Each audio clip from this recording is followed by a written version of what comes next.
Assalamualaikum warahmatullahi wabarakatuh. Nama saya Atala Arasi dari kelas 10.5. Di sini saya ingin mengerjakan tugas teks anekdot bahasa Indonesia. Jadi di sini saya mempunyai cerita teks anekdot berjudul Seorang Turis Tersesat di Jakarta.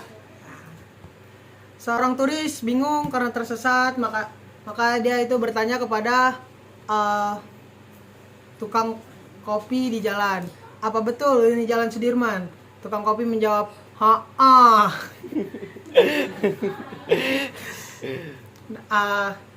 Lalu karena bingung dengan jawaban yang diberi oleh tukang kopi, dia bertanya lagi kepada polisi yang sedang bertugas di jalan, apa benar ini Jalan Sudirman? Polisi pun menjawab, betul. Asik.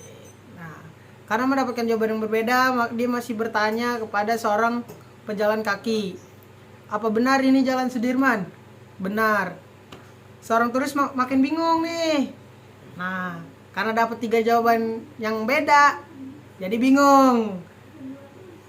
Tanyalah dia ke pejalan kaki lagi. Jadi gini, pejalan kaki bingung dan menjelaskan. Jadi gini, kalau Anda bertanya kepada tamatan SD, jawabannya ha. Kalau Anda bertanya kepada tamatan SMA, jawabannya betul. Nah, kalau Anda bertanya kepada lulusan perguruan tinggi, jawabannya benar. Turis bingung dan meyakinkan dan bertanya kepada seorang pejalan, jadi apa Anda lulusan sarjana? Pejalan dengan spontan menjawab, ha. Oke.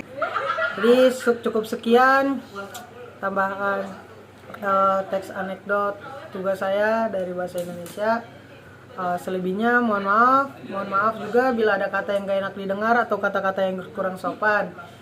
Ini cuman bercandaan ya guys. Selebihnya mohon maaf. Wassalamualaikum warahmatullahi wabarakatuh. Assalamualaikum warahmatullahi wabarakatuh. Perkenalkan, nama saya Alfa. Kalian pernah gak sih di rumah kalian tuh ada tamu atau saudara kalian yang bawa anak kecil? Pasti ada kan? Nah, jadi waktu itu pernah di rumah saya ada teman orang tua saya yang bawa anak kecil. Kebetulan saya habis dari luar dan baru pulang. Sebenarnya saat baru pulang saya ingin langsung istirahat di dalam kamar saya. Tapi saat saya ingin tidur di kasur saya, ada anak kecil yang tidur. Saya pun berpikir, anak siapa ini? Lalu saya pun bertanya ke ibu saya, Bu, itu di kamar ada siapa? Terus ibu pun menjawab, oh, itu anaknya Tante Wiwi. Tante Wiwi pun berbicara, kasurnya mau kamu pakai ya? Ya udah anak Tante bangunin aja, ucap Tante Wiwi. Lalu aku pun membalas, nggak usah Tante, nggak apa-apa, kasihan lagi tidur, masih kecil juga butuh banyak tidur, ucapku. Padahal mau kulempar saja anak itu dari atas kasurku agar aku bisa beristirahat di kasurku. Aku pun akhirnya istirahat sambil tiduran di sofa sampai Tante Wiwi dan anaknya pulang dan aku pun ke kamar untuk istirahat di kasur. Terus ada satu cerita lagi. Jadi pernah lagi makan-makan keluarga bareng saudara yang lain juga dan ada anak kecilnya. Namanya anak kecil suka lari-larian. Jadi karena makannya di lantai atau lesehan, jadi makanannya ditaruh di atas daun pisang dan kertas nasi. Nah, pas lagi makan, anak kecil yang lagi lari-larian tidak sengaja menginjak makanan yang sedang saya makan. Sontak ibu dari anak kecil itu pun meminta maaf. Maaf ya, nggak sengaja, namanya juga anak kecil. Aku membalasnya, nggak apa-apa tante. Padahal hatiku sudah jengkel sekali. Tapi karena makanan yang terinjak hanya sebagian, akhirnya saya memisahkan makanan yang sudah terinjak dan lanjut memakan makanan yang masih bersih dengan perasaan jengkel di hati saya. Terima kasih, sekian dari saya. Wassalamualaikum warahmatullahi wabarakatuh. Assalamualaikum warahmatullahi wabarakatuh. Saya Hulwa Zakia ingin membacakan teks anekdot. Suatu hari di taman bermain, ada seorang anak kecil yang bernama Riko. Riko sangat antusias ingin mencoba wahana roller coaster. Untuk pertama kalinya, ia berdiri dengan tegak, berani, dan semangat yang membara. Saat Riko duduk di kursi roller coaster dan wahana akan bergerak, tiba-tiba ia berteriak sangat keras, "Tolong, tolong, saya terjebak." Semua orang di sekitarnya terkejut dan berhenti melihat apa yang terjadi. Panik, petugas roller coaster segera menghentikan wahana dan membuka pintunya. Mereka menolong Riko keluar dan bertanya, "Kenapa kamu teriak meminta tolong?" Riko lalu dengan nada malu-malu menjawab, "Iya maaf, saya terjebak pada diri saya sendiri yang takut naik roller coaster." Semua orang pun tertawa mendengarnya dan Riko pun menjadi bahan guyonan di antara teman-temannya. Dari situlah Riko belajar bahwa terkadang ketakutan yang terbesar ada pada dirinya sendiri. Dan kejadian lucu tersebut tetap menjadi kenangan yang menghiburnya. Jadi jangan sampai kita terjebak pada ketakutan kita sendiri, karena bisa membuat situasi menjadi lucu dan menggelitik. Assalamualaikum warahmatullahi wabarakatuh. Perkenalkan, nama saya Sheila Kasana Zahab dari 105. Di sini saya ingin membuat video stand up comedy. Sebelumnya saya ingin minta maaf kalau video ini tidak ada komedi-komedinya ya. Di sini saya ingin membuat video stand up comedy dengan bertema aturan boci di sekolah. Kalau bahas peraturan sekolah memang nggak ada habisnya. Apalagi nih banyak peraturan sekolah yang aneh-aneh di sekolah lain, bahkan ada juga yang nyeleneh. Contohnya di Cina, anak-anak diwajibkan untuk tidur siang selama 30 menit. Kayak coba bayangkan kalau SMA kita itu yang menerapkan seperti ini. Jadwal istirahat diganti dengan jadwal boci. Kayak atau mungkin karena keterbatasan tempat, jadwal dibagi dua, boci dan bosor. Boci bobo siang, bosor itu bobo sore. Jadi nah yang si bosor ini tuh untuk anak insomnia. Jadi jadwal bobo siangnya telat, jadi bosor ini diibaratkan boci seduanya gitu.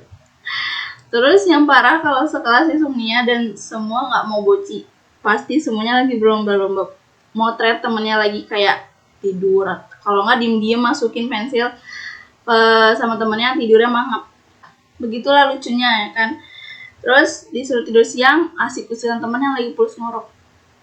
Nanti kalau disuruh mantengin pelajar malah tidur siang. Ada yang tidur di bawah meja, ada yang lari ke masjid, ada yang tidur di toilet biar adem katanya. Heran kenapa ya anak-anak jam sekarang tuh kayak gitu. Perlu ya saya usulkan guru pembimbing mengenai cara tidur sesuai dengan standar boci yang disempurnakan agar mereka bisa mengikuti prosedur boci dengan afdol gitu. Saya rasa sih nggak akan bisa. Malah yang ada gurunya yang boci lebih dulu. Malah muridnya kabur semua dari kelas gitu. Sekian materi stand-up comedy saya tentang peraturan sekolah yang bisa saya sampaikan dengan penuh canda tawa ini. Ya walaupun selama video nggak ada canda tawa ya. Kalau saya kalau lagi ngelawak itu bisa saya spontan, nggak bisa kalau dibuat. Apalagi dibuat video kayak gini untuk tugas. Terus apabila ada yang menyinggung boleh marah ke tetangga saya. Enggak dong, jangan. Sekian dari saya. Wassalamualaikum warahmatullahi wabarakatuh. Assalamualaikum warahmatullahi wabarakatuh. Perkenalkan, nama saya Hana Rifa Fadia. Saya dari kelas 15. Di sini saya ingin membuat tugas teks anekdot atau stand up comedy yang berjudul tugas. Sekolah itu belum afdol banget kalau belum dikasih PR. Tapi gue tuh males banget ngerjain PR, kayak udah rebahan di kasur sambil main HP. Berasa surga banget ya kan? Kali ini gue udah niat banget ngerjain PR, tapi sambil rebahan di kasur. Bukan yang ngerjain PR, tapi malah ketiduran. Jadi ya, tuh PR gue kerjain di sekolah. Lanjut. Nah gini, jadi waktu itu temen gue minta contekan, tapi gak gue kasih. Dilema tau gak sih, kayak mau ngasih contekan juga gak baik. Tapi karena gue teman yang baik dan tidak sombong, jadi gue kasih lah tuh contekan. Terus, tapi nilai dia tuh lebih tinggi dari gue. Terus gue tanya dong kayak, lo kok bisa nilai lo lebih tinggi daripada gue? Padahal kan lo nyontek ke gue. Terus jawaban dia tuh nyebelin banget, kayak, ya sesuai amal ibadah aja sih nak. Cukup sekian video dari saya. Mohon maaf bila ada kekurangan, kesalahan, atau ada kata-kata yang tidak mengenakan. Wassalamualaikum warahmatullahi wabarakatuh. Assalamualaikum warahmatullahi wabarakatuh. Nama saya Nadine Friani, kelas 105. Jadi saya ingin stand up teks anekdot. Sebelumnya selamat malam, terutama buat kamu-kamu yang jarang diucapkan selamat malam. Nama saya Neza dari Depok. Dan saya ini paling gak konsisten, terutama tentang hobi. Dari kecil saya suka main dokter-dokteran, tapi gedenya ganti karena ternyata jadi dokter tuh gak gampang. Terus saya ganti hobi lagi setelah dokter saya suka berenang. Tapi akhirnya saya malas karena jarang berenang dan juga ngeluarin duit. Kemudian saya ganti lagi. Nah kan sekarang musim hujan, jadi pas banget. Hobi saya suka ngangkatin jemuran. Kenapa? Karena saya akhirnya tahu sakitnya digantungin. Hujan itu ada yang bilang 1% cairan dan 99% adalah kenangannya. Hujannya di luar rumah, tapi pipi-pipinya yang basah. Saya gak percaya sampai akhirnya tadi saya ketemu beneran. Ada cowok di tengah jalan jongkok. Saya tanya, "Mas, lagi ngapain mas?" "Ini mbak, lagi ngelem aspal." Loh kok aspal dilem?"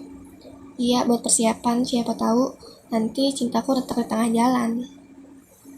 Dan saya gak kuat kan. Hujan, terus ada bapak-bapak rumahnya rubuh. Saya tanyain, "Pak, ini kenapa pak? Kok rumahnya rubuh?" Jawab, "Biasa mbak, pas bangun semen sama pasirnya gak campur." "Lah kenapa? Kok gitu pak?" "Iya, karena aku terlalu percaya cinta bisa menyatukan semuanya." Hujan itu kan biasanya penyakit. Nah, untuk menolak penyakit aku olahraga biasa. Olahraga pertama aku lari dari kenyataan.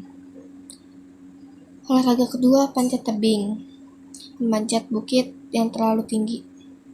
Kemudian fitness biar kuat melihat dia bahagia bersama orang lain. Hujan juga bikin lapar kan. Nah, aku nyari makanan apa yang enak nih. Oh iya, mie ayam. Ada yang jual mie. Bapak-bapak ini jualan mie ayam bakso. Saya tanya, "Pak, mie-nya ada?" "Habis mbak." "Terus baksonya ada pak?" "Habis mbak." "Loh, yang sisa apa?" "Yang tersisa cuma penyesalan." Ya udah, aku makan. Aku pesen ya. Ya udah pak, aku pesen penyesalannya 1. Terus habis itu aku nunggu lama, tapi yang lain udah pada makan, kok aku belum. Terus aku tanya, "Pak, oh ini saya belum dapat pak." Dijawab, "Maaf mbak, ini baru datang." "Kok bisa pak?" "Ya kayak gitu mbak, yang namanya penyesalan selalu datang terlambat." Sekian dari